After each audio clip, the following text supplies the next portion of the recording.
ये हम सबको पता होता है कि पीवाईक्यू करना कितना ज़्यादा इम्पोर्टेंट है। ठीक है, ये और हम पीवाईक्यू करते भी हैं बहुत जगह से, बहुत ज़्यादा सारे सोर्सेस अवेलेबल हैं मार्केट में। देखो तो बहुत सारी पीवाईक्यू की आपको बुक भी मिल जाती हैं। ठीक है, फ्री भी आपको कुछ रिसोर्सेस मिल जाएंगे पीवाईक्यू के।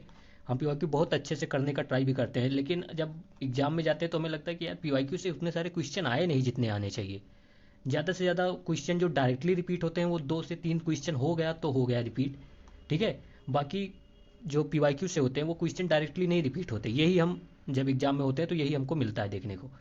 लेकिन वही अलग जो कुछ और आपको जो क्लियर करते हुए दिखेंगे वो पीवाईक्यू कैसे करते हैं, वो सारे पीवाईक्यू के थीम पकड़ लेते हैं। जब एक वो क्वेश्चन पकड़ते हैं तो उस क्वेश्चन में ये ट्राई करते हैं कि कितने सारी चीज़ें उस क्वेश्चन में इंपॉर्टेंट हो सकती हैं, वो सारे थीम बेस्ड पूरा वो कवर कर लेते हैं। फिर जो क्वेश्चन आता है उस क्वेश्चन से आप देखेंगे कि वो क्या कितने सॉल्व कर पाते हैं पीवाईक्यू बेस्ड पे। तो वो 40 से 45 क्वेश्चन, पेपर टू पेपर ये डिपेंड करता है।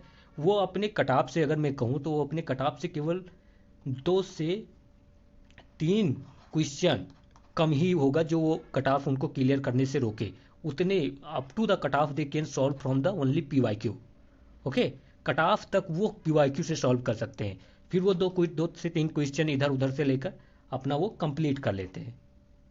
ठीक है, तो इसी को ध्यान में रखते हुए ये पीवाईक्यू का डिस्कशन स्टार्ट किया गया है। और इसमें मैंने अपने खुद से नोट्स बनाए है, किसी मतलब ऐसे कोचिंग से। कोचिंग में आप देखते होंगे जो पीवाईक्यू के नोट्स होते हैं सब सेम ही है, मतलब सारे आप कोचिंग देख लीजिए आपको नोट्स वहाँ पर सेम मिलेंगे। ठीक है, लेकिन ये नोट्स खुद से बनाए गए हैं, खुद से रिसर्च किए गए हैं। तो ये आपको बहुत ज़्यादा हेल्प करेंगे, सीरियसली मतलब बहुत ही ज़्यादा ये आपको हेल्प करेंगे। और अगर ये हमने क्या किया कि अगर हमने ये जैसे 2023 का पेपर है, सबसे टफेस्ट पेपर था, ये बताने की जरूरत नहीं कि 2023 का जीएस का अगर हम पेपर देखें तो वो बहुत ज़्यादा टफ था। सी सेट भी टफ था 2023 का, लेकिन जीएस तो बहुत ही ज़्यादा मतलब टफेस्ट पेपर हम कह सकते हैं यूपीएससी प्रीलिम्स में 2023 का ही था। ठीक है, तो उसी को ध्यान में रखते हुए ये उसी का पेपर है, उसी को हम सॉल्व करेंगे, थीम पकड़ेंगे। और आप जाकर जब ये 2023 का मैं पेपर करा दूंगा आपको कंप्लीट, तो आप जाकर 2024 का पेपर देखना और आप देखेंगे कि केवल एक पेपर से आपके क्वेश्चन जो होंगे वो 15 क्वेश्चन अराउंड, 15 क्वेश्चन अराउंड आपका केवल 2023 के पेपर से जो थीम हम सॉल्व करेंगे उसी थीम से आपको मिल जाएगा वहाँ पर। ठीक है, तो ये मतलब इतना मैंने मतलब ध्यान में रखते हुए इसको पूरा थीम बेस्ड आपका ये अप्रोच बनाया हुआ है। ठीक है, और इसमें एक पेपर को मतलब अभी ये 20 क्वेश्चन है, 20 क्वेश्चन को मैं मुझे रिसर्च करने में, करंट अफेयर को ऐड करने में, सब कुछ करने में मुझे इन्हीं 20 क्वेश्चन में अराउंड 3 से 4 घंटे लग गए हैं। तो आप सोच सकते हैं कि कितना ज़्यादा रिसर्च कंटेंट है। तो अब ये आपकी ज़रूरत कितनी है इसके अकॉर्डिंग आप शेयर करना और बताना कि हाँ इसको कंटिन्यू रखना है कि नहीं रखना है। ठीक है, बाकी अगर आप, मैं ये कह सकता हूँ कि अगर मैंने पूरा करा दिया आपको, ठीक है, अगर मैंने पीवाईक्यू करा दिया तो उसके बाद आप करंट अफेयर्स और अपने बेसिक सोर्स इन सब से मिलाकर अगर आप 10 से 12 नंबर भी स्कोर कर लेते हैं तो आपका यूपीएससी प्रीलिम्स निकल जाएगा। मतलब यूपीएससी प्रीलिम्स आपका गारंटी है कि निकल जाएगा। बस आपको क्या करंट अफेयर और बेसिक से कम 10 से 12 या 15 मार्क्स तक आपको स्कोर करना है, बाकी आपके सारे पीवाईक्यू से हो जाएंगे। इतना मैं आपको बता सकता हूँ। बस थोड़ा आपको अप्रोच पर ध्यान देना है, जो अप्रोच बताऊंगा, प्लस जो थीम है उसका, जो थीम मैंने डिस्कस किया उसके कंटेंट पे ध्यान देना, उसको बार बार पढ़ना है। और यही इतना करने के बाद आप क्लियर कर लेंगे प्रीलिम्स, कोई बड़ा डील नहीं है। ठीक है, तो चलिए डिस्कस करते हैं। अभी आपको कंटेंट देख के पता चल जाएगा कि कितना मेहनत लगी है इसमें। ठीक है, बोलने से क्या होता है। तो ये 2023 का फर्स्ट पेपर था। और हाँ, एक बात मैं और बता दूं आपसे कि जो ये सारे आंसर दिए गए वो आंसर की बेस्ड है, जो यूपीएससी के आंसर की पर हैं। ठीक है, तो अगर आपने पहले कहीं किसी कोचिंग ने सॉल्यूशन कराया होगा और उसने जो आंसर दिया होगा वो आंसर हो सकता है कि इससे डिफरेंस हो, क्योंकि ये यूपीएससी के आंसर की पर पूरे सॉल्यूशन है। तो आप मतलब ये इसको 100% सही मान सकते हैं यूपीएससी के बेस्ड पर। ठीक है, तो ये यूपीएससी बेस्ड है। तो इससे पहले अगर आपने कहीं ऐसे आंसर की पर सॉल्व किया है जो कोचिंग इंस्टीट्यूट ने रिलीज किया था, तो आप वहाँ से मतलब इस पे शिफ्ट हो सकते हैं, no problem in that. Okay, तो चलिए देखते हैं। फर्स्ट ही क्वेश्चन था इसमें, पूछा गया था कि कंसीडर द फॉलोइंग स्टेटमेंट्स। ये कह रहे थे कि झेलम जो रिवर है पासेस थ्रू वुलर लेक। ठीक है, अब एक चीज़ और मुझे आप बताना कि मैं क्या करूं, मैं क्या पेपर जो होता है यूपीएससी का वो पहले क्लीन पेपर मतलब पूरा जो विदाउट रिटर्न पेपर डिस्कस कर लूं और उसमें बता दूं, फिर आपको ये पीडीएफ शेयर कर दूं कि ऐसे में आपको डिस्कस कर लूं, ये भी आप थोड़ा बता देना। तो क्योंकि ये ज़्यादा इतना क्लियर नहीं होगा ना, क्योंकि इसका पहले मैं पीडीएफ निकाला हूँ। ठीक है। पीडीएफ निकालने के बाद क्वेश्चन, एक साइड क्वेश्चन प्रिंट था, पीडीएफ निकालने के बाद फिर मैंने गूगल से खुद सर्च करके डिफरेंट डिफरेंट साइट से जितने कंटेंट हो सकते थे कि हाँ ये इंपॉर्टेंट है इस बेसिस पे, उसको ऐड किया है। ठीक है, तो आप बताना कि आपको कैसे सॉल्यूशन चाहिए। ठीक है, तो चलिए देखते हैं। पहला कह रहा था कि झेलम रिवर जो है वो पास करती है वुलर लेक से। फिर ये देखिए, ये जो आपका क्वेश्चन था, ये पूरा जो लाइन उठाई गई है वो एनसीईआरटी से उठाई गई है। ठीक है, ठीक है। और अगर आपने Indus valley civilization, sorry Indus valley civilization, या फिर अगर आपने इंडस वैली सिस्टम रिवर्स जो है वो पूरा पढ़ा होता तो भी आप ये क्वेश्चन सॉल्व कर सकते थे, ये स्टेटमेंट्स। ठीक है, तो यहाँ से आपको ये सोर्स पता चल गया। फिर देखिए, Jhelum river passes through Wular lake, तो ये आपको पता होना चाहिए सबसे पहले कि हाँ ये स्टेटमेंट सही है, एनसीईआरटी में दिया गया है। ठीक है, फिर सेकेंड स्टेटमेंट कह रहा है कि Krishna river directly feeds Kolleru lake. अब देखिए यहाँ पर जो आपका ये स्टेटमेंट है ये 2017 में पीवाईक्यू में पूछा गया था। अभी हम जब 2017 में जाएंगे तो इसको देखेंगे, लेकिन यहाँ पर लिखा है डायरेक्टली फीड्स। तो ये जब भी यूपीएससी करे, कहे डायरेक्टली बात करे या मेनली बात करे, या आप यूपीएससी कहे पार्टिकुलरली, ठीक है, तो वो सारे स्टेटमेंट मोस्ट प्रोबेबली आपको बहुत ज़्यादा कॉन्शियस हो जाना है और वो रॉन्ग होंगे। ठीक है, तो ये आपको ध्यान में रखना है। तो यहाँ पर आप ये याद रखेंगे कि कृष्णा रिवर जो है वो डायरेक्टली नहीं फीड्स करती है कोलेरू लेक को। ठीक है, फिर कह रहे कि meandering of Gandak river found Kanwar lake. अब यहाँ पर देखेंगे कि ये जो गंडक रिवर के म्यांडरिंग से कांवर लेक नहीं मतलब फॉर्म होती, बट जो बूढ़ी गंडक रिवर से उससे पास होती है। अब ये पूछा क्यों गया था, क्योंकि ये जो कांवर लेक है आप ये देखेंगे कि ये एशिया की लार्जेस्ट फ्रेक्स ऑक्सबो लेक है। ऑक्सबो लेक, फ्रेक्स ऑक्सबो लेक है, और ये आप देखेंगे कि ये एक रामसर साइट भी है। ये आपकी एक रामसर साइट्स भी है। ठीक है, और ये कहाँ पर आपको पड़ेगी, बिहार में। अब इतना ये आपका वैल्यू एडिशन हो गया, आपको ये पता होना चाहिए था। ठीक है, फिर अगर हम बात करें कि ये जो गंडक रिवर है, जो ये आपकी गंडक रिवर है, ये कहाँ से ओरिजिनेट होती है, तो ये नेपाल से होती है। आप याद रखें कि ये नेपाल से ओरिजिनेट होती है गंडक रिवर। ठीक है, फिर बिहार में दो रामसर साइट अभी मतलब 2024 में ऐड हुई हैं, नागी एंड नाकटी बर्ड सेंचुरी। ये दोनों, ये आपको याद रखना कि ये मैन मेड है। ठीक है, ये मैन मेड बर्ड सेंचुरीज हैं। ठीक है, और ये अब रामसर साइट है। तो बिहार में अब कितने हो गए, 3 हो गए। ठीक है, तो यहाँ पर अगर मैं स्टेटमेंट्स की बात करूँ कि कितने स्टेटमेंट सही हैं, तो ये भी इनकरेक्ट था, ये भी इनकरेक्ट था, ओनली 1 आर करेक्ट। कुछ लोगों ने यहाँ पर 2 स्टेटमेंट दिया था, ये सेकंड सही माना था, लेकिन यूपीएससी ने क्या कहा कि नहीं भाई, सेकंड स्टेटमेंट हमारा नहीं सही है, हमारा सही जो स्टेटमेंट है वो ओनली 1 है, क्योंकि जो ऑक्सबो लेक है, जो कांवर लेक जो एक ऑक्सबो लेक है, वहाँ से गंडक नहीं बूढ़ी गंडक पास होती है। ठीक है, तो ये आप याद रखना। ये कृष्णा रिवर हम बाद में देखेंगे, लेकिन अभी के लिए आप याद रखें कि ये महाबलेश्वर से ओरिजिन होती है इसका, महाबलेश्वर महाराष्ट्र से। ठीक है, बाकी अब हम देखिए कोलेरू लेक कितनी बार यूपीएससी ने पूछा, इसलिए कोलेरू लेक पर क्या ध्यान देंगे कि जो ये एक नेचुरल लेक है, सबसे पहली बात ये, और यहाँ से ये मतलब ना यहाँ से कृष्णा रिवर पास होती है, ना यहाँ से गोदावरी पास होती है, मतलब दोनों रिवर यहाँ से पास नहीं होती। और ये क्या है, लार्जेस्ट सेलो फ्रेश वाटर लेक है, ये लार्जेस्ट सेलो फ्रेश वाटर लेक। देखिए यहाँ पर क्यों इसे पूछा गया था, आप देख सकते हैं, मतलब Asia's largest fresh oxbow lake. मतलब यूपीएससी को जनरली हम ये सोचते हैं कि ये लार्जेस्ट हो गया, हाईएस्ट हो गया, इस टाइप का जीके नहीं पूछता। हाँ, इस टाइप का वैसे नहीं पूछता, लेकिन इनडायरेक्टली यूपीएससी पूछता है। ठीक है, तो ये आप याद रखें कि ये लार्जेस्ट सेलो फ्रेश वाटर लेक है।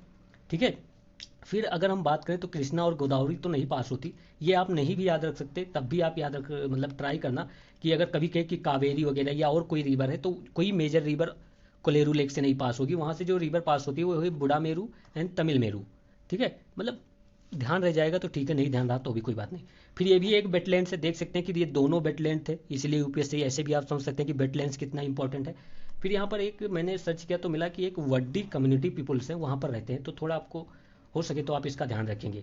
फिर झेलम रिवर की बात करें थोड़ा, ठीक है, जहाँ से पूछा गया कि वुलर लेक पास होती है, तो झेलम रिवर कहाँ से ओरिजिन होती है, वेरीनाग से, जो कि जम्मू एंड कश्मीर में आपको पड़ेगा। वहाँ से गंडक रिवर मैंने बता दिया। ये याद रखें कि धौलागिरी जो माउंटेन्स है नेपाल में, वहाँ से ओरिजिनेट होती है आपकी गंडक रिवर। ठीक है, फिर अगर हम बात करें कि वुलर लेक की, अब थोड़ा बात कर लेते हैं। ठीक है, वुलर लेक, इसको भी यूपीएससी ने 102 बार पूछ रखा है, तो फिर से पूछे उससे पहले हमें थोड़ा बहुत जो ऐड करके पूछे और टफ ही करता जाएगा। तो आप याद रखें कि वुलर लेक जो है वो हरामुक माउंटेन से, एक हरामुक माउंटेन से उसके फुट हिल्स पर आपको ये मिलेगी, और इसी का एक पार्ट है जैना लेक। जैना लेक, ठीक है, जैना लेक कहाँ पर है कभी पूछे तो आपको पता होना चाहिए कि जम्मू कश्मीर में। और ये जैना लेक है वो किसके नाम पर है कि जैनुल अबादिन थे, ये एनसीईआरटी में आपको मेंशन मिलेगा, जैनुल अबादिन। ठीक है, जैनुल अबादिन थे जिसको कहते हैं अकबर ऑफ कश्मीर। तो कभी पूछे कि हाँ बताइए अकबर ऑफ कश्मीर किसे कहा जाता है, तो जैनुल अबादिन को। ठीक है, तो ये आप याद रखेंगे। और ये एक टेक्टोनिक लेक है और ये सेकंड लार्जेस्ट फ्रेश वाटर है इन एशिया, मतलब इंडिया की लार्जेस्ट फ्रेश वाटर है। फिर देखिए लार्जेस्ट, ठीक है, यहाँ पर भी लार्जेस्ट, ये भी लार्जेस्ट। तो मतलब पूछने का कोई ना कोई तो रीजन है ना। आप देख सकते हैं कि क्या मतलब थीम पर कितना, इसीलिए थीम बेस्ड मैंने शुरू भी किया। तो लार्जेस्ट फ्रेश वाटर सेकंड है एशिया में, इंडिया की लार्जेस्ट फ्रेश वाटर हो जाएगी। ये याद रखने की एक टेक्टोनिक लेक है। ठीक है, टेक्टोनिक लेक है ये, इतना याद रखेंगे। फिर ये भी रामसर साइट है, फिर यहाँ पर देख सकते हैं रामसर साइट्स। ठीक है, ये भी एक जो कांवर लेक पूछा गया था ये भी एक रामसर साइट्स, जो क्लोरू लेक पूछा गया था वो भी एक रामसर साइट्स। तो मतलब आप समझ सकते हैं कि क्यों पूछा गया था। तो इतना आपका ये हो गया, इतना ही आपको याद रखना था। आंसर यहाँ पर ओनली वन होगा, ये याद रखना, ये दोनों इनकरेक्ट हैं। ठीक है, फिर चलते हैं हम नेक्स्ट पर अब। ठीक है, पहले क्वेश्चन देखेंगे फिर आंसर पर चलेंगे। क्वेश्चन यहाँ पर पोर्ट पूछा गया है, वेल नोन एज। देखिए पोर्ट पर क्वेश्चन हमेशा आते ही रहते हैं, कभी एंशियंट पोर्ट पूछ लेता है। एंशियंट पोर्ट के लिए मैंने एक वीडियो अपलोड की थी कि मैप ऑफ एनसीईआरटी, वो देख लेना, वहाँ से बहुत प्रोबेबली है कि 1 से 2 क्वेश्चन आपका बन जाए, तो वो देख लेना पूरा। ठीक है, तो ये मॉडर्न पोर्ट के ऊपर पूछा गया। इसमें पूछा गया कि कामराजर जो पोर्ट है, तो ये कहा गया कि first major port in India registered as a company. ठीक है, तो ये सही है, आप याद रखेंगे। आप फिर से यूपीएससी कभी पूछे तो ये आप याद रखें कि ये ओनली कारपोरेट पोर्ट है, corporate port, only corporate port है जो कि एज अ कंपनी रजिस्टर्ड किया गया है। तो उसका नाम क्या है, कामराजर पोर्ट। ठीक है, आप याद रखेंगे, इतना फैक्ट है, आपको याद ही रखना पड़ेगा। ठीक है, रिमेंबर दैट, कभी भी यूपीएससी पूछ सकता है। ओके, तो याद रखेंगे। और ये कहाँ पर पड़ता है आपका, तमिलनाडु में। प्लेसेस तो ना भी याद रखोगे वो वैसे याद हो जाएगा। फिर आ गया मुंद्रा पोर्ट, ये लार्जेस्ट प्राइवेटली ऑन्ड पोर्ट है, तो ये भी आप याद रखेंगे कि लार्जेस्ट प्राइवेट ऑन पोर्ट कौन सा है, तो मुंद्रा पोर्ट है। ये आपको वहाँ पर मिल जाएगा, गुजरात में मिल जाएगा। ठीक है, ये भी आप याद रखेंगे। फिर है विशाखापट्टनम पोर्ट। विशाखापट्टनम पोर्ट के बारे में आप एक बात ये याद रखेंगे कि जो विशाखापट्टनम पोर्ट है वो डीपेस्ट लैंड लॉक पोर्ट है, डीपेस्ट। ठीक है, लैंड लॉक पोर्ट है। और ये जो लार्जेस्ट कंटेनर पोर्ट यहाँ पर दिया गया है, ये इनकरेक्ट होगा स्टेटमेंट, क्योंकि लार्जेस्ट कंटेनर पोर्ट जो है वो जेएनपीटी है, जेएनपीटी जवाहरलाल नेहरू पोर्ट जो है वो है आपका लार्जेस्ट कंटेनर पोर्ट। तो यहाँ पर आपको ये पता चल गया। ठीक है, फिर सीएपीएफ में एक बार इन्होंने पूछा कि मेजर पोर्ट किसके अंदर आता है, तो याद रखना कि ministry of shipping.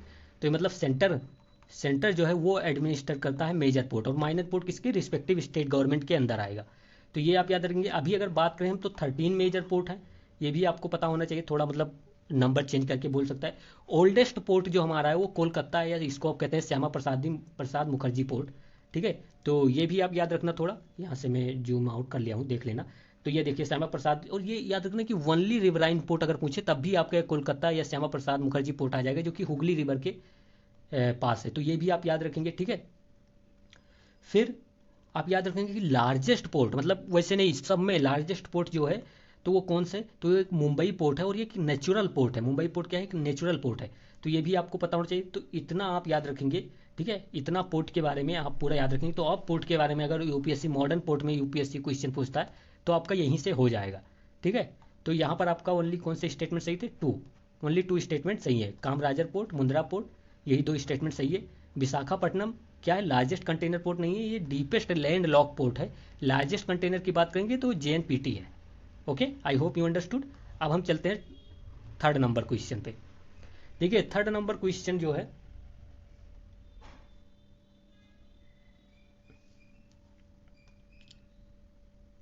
Third number question यहाँ पर देखिए, ये क्वेश्चन जो है यहाँ से आप 2024 में अगर इसको आपने 2023 में डायरेक्टली अच्छे से सॉल्व किया होता था तो 2024 में आपका ये क्वेश्चन सॉल्व हो जाता है एक। ठीक है, इसमें पूछा गया कि कौन सा डेसिडियस ट्री है। अब डेसिडियस ट्री के बारे में पूछा गया, कई बार यूपीएससी ने पूछा है। ठीक है, ये आपको प्रीवियस ईयर में देखने को मिलेगा। तो टीक और महुआ ये बहुत फेमस है, ये दोनों आपको एनसीईआरटी में मिल जाएंगे, टीक एंड महुआ। ठीक है, दोनों आपको एनसीईआरटी में मिल जाएंगे कि they are the deciduous tree. ठीक है, अब ये जो जैक फ्रूट है इस पे 2024 में यूपीएससी ने इनडायरेक्टली क्वेश्चन पूछा। ठीक है, तो यूपीएससी ने फिग ट्री पर पूछा होगा, आपने देखा होगा। तो जैक फ्रूट जो है ये किस फैमिली से आता है, family of the jackfruit क्या है, तो ये फैमिली होती है उसी फैमिली, सेम फैमिली से बिलोंग करता है जिसमें आपका फिग ट्री होता है, मलबरीज होते हैं। ठीक है, ये इसी फैमिली से बिलोंग करता है, या ब्रेड फ्रूट जो होते हैं, ब्रेड फ्रूट, ठीक है। तो जैक फ्रूट जो है एक प्रकार का आप कह सकते हैं फिग ट्री है, ऐसा भी आप समझ सकते हैं कि जैक फ्रूट का जो प्लांट होता है वो फिग ट्री के फैमिली में आता है। तो ये आप तीनों फैमिली याद रखेंगे, तीनों पर यूपीएससी क्वेश्चन कहीं ना कहीं पूछा हुआ है। तो फिग ट्री हो गया, मलबरी हो गया, ब्रेड फ्रूट्स हो गए। और जैक फ्रूट जो है डेसिडियस नहीं होता, ये होता है आपका एवरग्रीन। ये क्या होता है, एवरग्रीन होता है आपका, ये भी आपको पता होना चाहिए, ठीक है। तो ये एवरग्रीन ट्री होता है और लार्जेस्ट फ्री फ्रूट्स होता है। कभी कभी मतलब हो सकता है कहीं पर पूछ लिया जाए अगर पीसेस वगैरह दो, तो ये याद रखना, ठीक है। फिर कहते हैं कि India is the largest producer in the world, and Orissa और केरला जो है ये बहुत ज़्यादा जैक फ्रूट प्रोड्यूस करते हैं। तो ये भी याद रखना, ठीक है। ये सब फैक्ट याद रखना, भूलना मत, ठीक है। फिर हम देखते हैं, जैसे इसमें यहाँ पर पूछ लिया कि डेसिडियस ट्री कौन सा है, तो यूपीएससी में पूछ सकता है। तो एनसीईआरटी जो है उसने कितने डेसिडियस ट्री का मेंशन किया है वो हम देखते हैं। तो पहले मोस्ट डेसिडियस ट्री देख लेते हैं। तो इसमें याद रखेंगे टीक हो गया, साल हो गया, शीशम हो गया, कुसुम हो गया, महुआ हो गया, हुर्रा हो गया, आंवला हो गया, सेमुल हो गया। और यहाँ पर आपको रेनफॉल कितना मिल जाएगी, 100 से 200 सेंटीमीटर, ठीक है।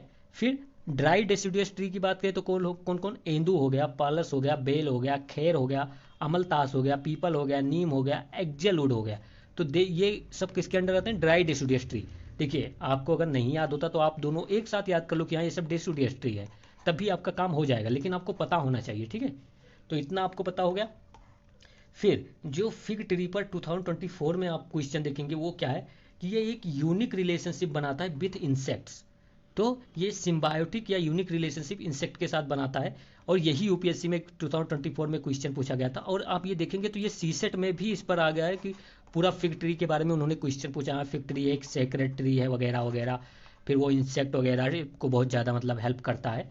तो ये भी आप याद रखना, क्योंकि सीसेट में भी पूछा, फिर उसके बाद यूपीएससी ने क्या किया, आपका फिग ट्री 2024 में भी पूछा, 2023 में भी पूछा, और उससे पहले भी पूछ रखा है यूपीएससी ने अदर एग्जाम में। तो ये आप याद रखेंगे। फिर आप याद रखें कि ये पुरंदर पुरंदर फिग ट्री है, उसको जीआई टैग मिला हुआ है। और ये फिग ट्री वगैरह जो होते हैं ना, उनमें विटामिन बहुत ज़्यादा मिलता है, मतलब कह सकते हैं कि उनके न्यूट्रिशनल बेनिफिट्स भी हैं। तो ये आप याद रखेंगे, इतना आपको पता होना चाहिए था। बाकी आप मतलब इतना भी हो जाएगा तो आपका बेड़ा पार हो जाएगा, ठीक है। फिर ये क्वेश्चन है जो कि बहुत ज़्यादा डिस्कस हुआ, फिर भी यूपीएससी ने इसका अलग आंसर दिया। इसमें पूछा गया था कि India has a more arable area than China. तो देखिए अगर हम इकोनॉमिक सर्वे की देखें तो फिर ये तो स्टेटमेंट सही हो जाता है, लेकिन वर्ल्ड बैंक बोलता है कि क्योंकि चाइना का एरिया ज़्यादा है हमसे, तो अरेबल एरिया चाइना में ज़्यादा है इंडिया से, ठीक है। ये वर्ल्ड बैंक का डाटा है, ये बोलता है वर्ल्ड बैंक। तो यूपीएससी ने वर्ल्ड बैंक का डाटा लिया और इस स्टेटमेंट को गलत बताया, ठीक है। तो अभी के लिए हम याद रखेंगे कि जो अरेबल एरिया है वो चाइना में ज़्यादा है इंडिया से, ठीक है। फिर कह रहे हैं कि the proportion of irrigated area is more in India as compare to China, this is correct. Irrigated area India में ज़्यादा है चाइना से, ठीक है। फिर कहेंगे the average productivity per hectare in Indian agriculture is higher than that in China. देखिए ये हमें पता है कि सबसे ज़्यादा जो प्रॉब्लम है हमारी वो क्या है कि हमारी प्रोडक्टिविटी बहुत कम है, हमारी इफ़िशियंसी जो एग्रीकल्चर प्रोडक्शन में है वो बहुत कम है। तो ये चाइना से हमारी तो बहुत ज़्यादा कम है, तो ये इनकरेक्ट हो जाएगा, ये भी इनकरेक्ट। तो यहाँ पर ओनली वन स्टेटमेंट यूपीएससी ने सही दिया है और यही हम भी सही मानेंगे, ठीक है। बाकी अगर मुझे कुछ इसमें ऐड करना होगा तो मैं ऐड कर दूंगा, अभी मुझे कुछ ऐसा लगा नहीं जो इसमें ऐड किया जा सके, ठीक है। फिर यहाँ पर ये क्वेश्चन देखिए, 5 नंबर क्वेश्चन कह रहा है which one of the following is the best example of repeated falls in sea level giving rise to present day extensive marsh land. तो एक्सटेंसिव मार्स लैंड इसलिए हो जाता है क्योंकि रिपीटेड फॉल्स होता है सी लेवल में। आप जब इसे देखेंगे ना तो मार्स लैंड को हिंदी में कच्छ भूमि भी कहते हैं, कच्छ भूमि, ठीक है। तो आप जब इसे देखेंगे तो आपको ईजिली हिंदी का जब आप ये क्वेश्चन देखते हैं तो आपका बहुत ईजिली सॉल्व हो जाता है। तो इसका आंसर होगा आपका रन ऑफ कच्छ, ठीक है। रन ऑफ कच्छ है वो आप याद रखेंगे फर्दर एग्जाम के लिए। बाकी यहाँ पर जो ऑप्शन दिए गए हैं ये बहुत इंपॉर्टेंट, तो इन्हें हम एक एक करके डिस्कस करते हैं। तो ये जो भितरकनिका एक नेशनल पार्क है, एक ये मैंग्रोव्स भी है, ठीक है। यहाँ पर मैंग्रोव्स आपको देखने को मिल जाएंगे। यहाँ पर आपको जो भितरकनिका नेशनल पार्क है यहाँ पर आपको गाहिर माथा बीच या गाहिर माथा वाइल्ड लाइफ सेंचुरी मिल जाएगी आपको। और ये बहुत ज़्यादा फेमस है ओलिव रिडले टर्टल के लिए। यहाँ पर लार्जेस्ट ब्रीडिंग ग्राउंड मिल जाएगा आपका ओलिव रिडले टर्टल का, ठीक है, लार्जेस्ट याद रखना, ठीक है। और उसको जो ब्रीडिंग ग्राउंड आप ओलिव रिडले टर्टल कहते हैं, इसको कहते हैं अरीबाडा। तो अगर कभी यूपीएससी कहे कि अरीबाडा क्या है तो ओलिव रिडले टर्टल का जो ब्रीडिंग ग्राउंड होता है जो कि गाहिर माथा बीच के अराउंड होता है और जो कि पार्ट है भितरकनिका नेशनल पार्क्स, जहाँ पर हमको मैंग्रोव्स भी देखने को मिलेंगे, ठीक है, वहाँ पर है। तो फिर इतना आप याद रखेंगे। ये उड़ीसा में पड़ता, चाहे गाहिर माथा बीच हो, भितरकनिका हो, दोनों उड़ीसा में आपको पड़ेगा। एक बात याद रखना, यूपीएससी में सीएपीएफ में ऑलरेडी इन्होंने पूछ रखा है, ठीक है। तो ये याद रखें कि ये सेकेंड लार्जेस्ट मैंग्रोव साइट्स है, ये यहाँ पर लिखा हुआ है, आप टेंशन मत लीजिएगा, ठीक है। अगर मैंग्रोव की बात करें तो ये आपको मिल जाएगा second largest mangrove in India, ठीक है। और ये एक रामसर साइट है, फिर आप देख सकते हैं कि रामसर साइट से, ठीक है। फिर मैंने ये बता दिया कि हाँ ये टर्टल की ब्रीडिंग ग्राउंड है। फिर यहाँ पर ये जो आपका भितरकनिका है, यहाँ पर दो रिवर फ्लो होती हैं, एक ब्राह्मणी है और सेकेंड है बैतरनी। तो अगर कहें Mahanadi river flow through the Bhitarkanika तो इनकरेक्ट हो जाएगा, ठीक है। तो यहाँ पर आपको साल्ट वाटर क्रोकोडाइल्स भी देखने को मिल जाएंगे, ओके। तो इतना आपको उसके बारे में पता होना चाहिए, तो इतना मैंने बता दिया। फिर ये जो सेकेंड ऑप्शन है उतना वो इम्पोर्टेंट नहीं है ज़्यादा, मतलब आपको याद रखने की ज़रूरत नहीं है। ये जो मरकन्नम साल्ट पैन जो पेंस है वो तमिलनाडु में अगर याद हो जाए तो ठीक है, नहीं तो कोई इंपॉर्टेंट नहीं है इसका, मैंने सर्च कर रखा है। फिर कह रहे हैं कि नौपाता सौंप, ये नौपाता सौंप जो है इसको, ये आंध्र प्रदेश में है, इसको कहते हैं salt bowl of Andhra Pradesh, मतलब बहुत ज़्यादा यहाँ पर साल्ट मिलता है। फिर रन ऑफ कच्छ, आप याद रख सकते हैं कि यहाँ पर बन्नी ग्रासलैंड आपको देखने को मिल जाएगा। तो ये हो गया आपका एक्सटेंसिव डिस्कशन इसका। फिर चलते हैं हम 6 नंबर क्वेश्चन पे।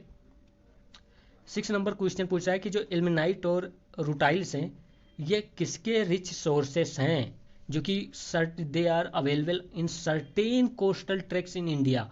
मतलब ये नहीं कह रहा है कि इंटायर कोस्टल ट्रैक में मिल रहा है, ये कह रहा है कुछ कोस्टल ट्रैक में बहुत ज़्यादा ये मिल जा रहे हैं जो मिनरल्स हैं, वो किसके रिच सोर्स हैं। तो सबसे पहले आंसर देख लेते हैं, ये वन वे आंसर है कि टाइटेनियम। टाइटेनियम के ये आप कह सकते हैं कि रॉ मटेरियल्स हैं या ओर्स हैं, ठीक है।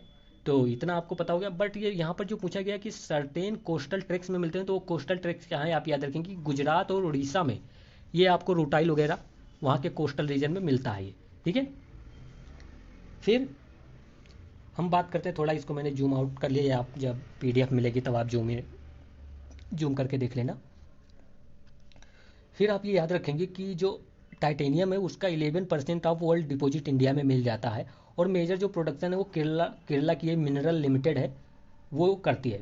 ये ना भी याद हो तब भी आप याद रखना कि यहाँ कोई बहुत फेमस कंपनी नहीं करती, ठीक है। फिर अगर कभी ऐसे यूपीएससी कहे कि हमारे इंडिया में टाइटेनियम का 50% डिपॉजिट है वर्ल्ड का, तो इसीलिए मैंने यहाँ पर लिख दिया कि 11%, मतलब बहुत ज़्यादा नहीं भी है और बहुत कम भी नहीं है, ठीक है।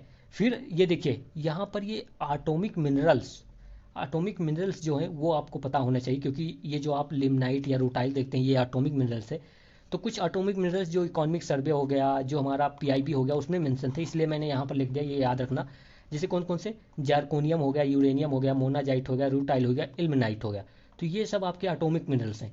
और ये जो है ये न्यूज़ में था, ये 2025 की न्यूज़ है कि कुछ जो मिनरल्स हैं वो माइनर से मेजर लिस्ट में डाल दिए गए हैं, ट्रांसफर कर देंगे। तो उनके नाम याद रखना, जिसके हो गया बेराइट्स हो गया, फेल्सपार्स हो गया, माइका हो गया, कॉर्जाइट हो गया। तो ये अब मेजर मिनरल्स हो गए, पहले ये क्या थे, माइनर थे। ये न्यूज़ है, ये 2025 फरवरी में हुआ है, ठीक है। तो please do remember this things कि ये सब अब माइनर मिनरल्स नहीं रह गए, ये सब अब मेजर हो गए हैं, ठीक है। तो इतना ही उसमें देखना था, बाकी तो कोई वो नहीं है, ठीक है। फिर नेक्स्ट देखते हैं, ये 7 नंबर। ये कह रहा है कि about 3/4 of the world cobalt a metal required for the manufacture of battery for electric motor vehicle. तो सबसे पहले ये याद रखिए कि इलेक्ट्रिक मोटर व्हीकल की बैटरीज में कोबाल्ट का यूज होता है। तो कौन प्रोड्यूस करता है, कितना, 3/4 मतलब अराउंड आप कह सकते हैं 75%, ठीक है। तो ये है आपका डेमोक्रेटिक रिपब्लिक ऑफ कांगो। अब देखिए ये जो कांगो बेसिन है, ये जो अफ्रीका है, इतना ज़्यादा इंपॉर्टेंट है यूपीएससी के लिए कि आप सोच नहीं सकते। तो इसीलिए ये आप 2024 में भी इस पर क्वेश्चन देख लेंगे, ठीक है। 2022 में भी क्वेश्चन देखने को मिल जाएगा। तो ये कांगो बेसिन बहुत ज़्यादा इंपॉर्टेंट है, बार बार वो कांगो कांगो मतलब रटता रहता है यूपीएससी। तो इसको हम आज अच्छे से थोड़ा देखेंगे, ठीक है। तो सबसे पहले थोड़ी बात करते हैं कि ये डेमोक्रेटिक रिपब्लिक ऑफ कांगो में कोबाल्ट सबसे ज़्यादा मिलता है। फिर ये आप याद रखें कि जो कजाकिस्तान है वहाँ पर लार्जेस्ट रिजर्व ऑफ यूरेनियम है, ये कजाकिस्तान ऑप्शन में था इसलिए इसमें लिख दिया मैंने। फिर ये याद रखेंगे कि कोबाल्ट जो है वो 70% ऑफ द वर्ल्ड प्रोडक्शन करता है, कौन, ये आपका जो डेमोक्रेटिक रिपब्लिक ऑफ कांगो है। एंड 50% ऑफ वर्ल्ड रिजर्व भी कोबाल्ट का आपको यहीं पे मिल जाएगा। तो आप देख सकते हैं कितना मतलब यहाँ पर कोबाल्ट का रिजर्व है कांगो में, ठीक है। इतना आपको पता चल गया। फिर अगर हम प्रोडक्शन की बात करें, ठीक है, अगर हम प्रोडक्शन की बात करें तो ये यूरेनियम प्रोडक्शन की बात करें तो सबसे ज़्यादा कजाकिस्तान, फिर कनाडा करता है, ये भी आप याद रखना। फिर देखिए इंडिया में अगर कोबाल्ट की बात करें तो कोबाल्ट इंडिया में पूरा इंपोर्ट डिपेंडेंसी है। जबकि जब मैंने गवर्नमेंट डाटा देखा तो कहते हैं कि नो डोमेस्टिक प्रोडक्शन, मतलब अभी कुछ भी डोमेस्टिक प्रोडक्शन नहीं है इंडिया में कोबाल्ट का। अब ये एक्सट्रीम स्टेटमेंट है, यूपीएससी पूछेगा तो हमें कंफ्यूजन होगा, लेकिन अब भाई ये गवर्नमेंट डॉक्यूमेंट बोल रहा है, सही मानना पड़ेगा। तो याद रखना कि कोबाल्ट सिचुएशन इंडिया में, अब कोबाल्ट क्यों पूछा गया होगा, यहाँ पर आपको 3 से 4 पॉइंट मिल चुका है। पहली बात, क्योंकि ये एक कंट्री जो है उसका पूरा डोमिनेंट है प्रोडक्शन में, रिजर्व में। फिर दूसरी बात क्यों पूछा गया कि इंडिया में हम कहीं प्रोडक्शन ही नहीं कर पा रहे हैं, कोबाल्ट का 1% भी प्रोडक्शन नहीं है। तो reason for asking you not see that, okay. फिर अगर हम कोबाल्ट की बात करें तो वो इंडिया में रेयर अर्थ मिनरल्स में इंक्लूड कर दिया गया है, क्रिटिकल मिनरल्स में भी ये आते हैं। तो ये भी आप समझ सकते हैं क्यों पूछा गया होगा ये, ठीक है। तो अगर हम कोबाल्ट की बात करें तो हम पूरा इंपोर्ट डिपेंडेंसी है। रिजर्व की बात करें तो उड़ीसा में रिजर्व हमको देखने को मिलता है कोबाल्ट का अच्छा खासा, ठीक है। तो ये आप याद रखेंगे, ठीक है, ओके। और एक बात याद रखना, चाइना से हम सबसे ज़्यादा इंपोर्ट करते हैं कोबाल्ट, तो ये भी याद रखना। डेमोक्रेटिक रिपब्लिक ऑफ कांगो जो है वो प्रोडक्शन ज़्यादा करता है, बट हम चाइना से सबसे ज़्यादा इंपोर्ट करते हैं कोबाल्ट का, ये भी आप याद रखेंगे। फिर यहाँ पर एक बोत्सवाना दिया गया था, ये बहुत न्यूज में अभी था, 2024 और 25 में था। तो पहली बात है आप याद रखेंगे कि ये डायमंड साफ है, वहाँ पर डायमंड ज़्यादा मिलते हैं। फिर एक ये याद रखना ओकावांगा बेसिन, तो अभी कभी पूछे कि ओकावांगा बेसिन कौन सी कंट्री में पड़ता है, तो बोत्सवाना, आपको इतना पता होना चाहिए, थोड़ा आइडिया होना चाहिए कि कभी पूछ ले तो, ठीक है। फिर बोत्सवाना एक लैंड लॉक कंट्री है, कालाहारी डेजर्ट इससे आपको देखने को मिल जाएगा। यहाँ पर आप याद रखेंगे यूपीएससी अगर पूछे कि अभी कौन सी कंट्री में बहुत सारी एलिफेंट मर गई हैं 2024 दिसंबर में, तो ये आपका बोत्सवाना हो जाएगा, ठीक है। बोत्सवाना में बहुत सारी एलिफेंट कोई डिसीज वगैरह से उनकी डेथ हो गई है, तो ये आप याद रखें। यूपीएससी ऐसे ही पूछ लेगी कि कहाँ कौन सी कंट्री में अभी बहुत सारी एलिफेंट का डेथ हो गया है, ठीक है। तो ये आप याद रखेंगे। फिर एक बात और भी याद रखना, ये न्यूज में था इसलिए मैंने ऐड कर दिया यहाँ पर, आप ये देख लेना, 1 मिनट।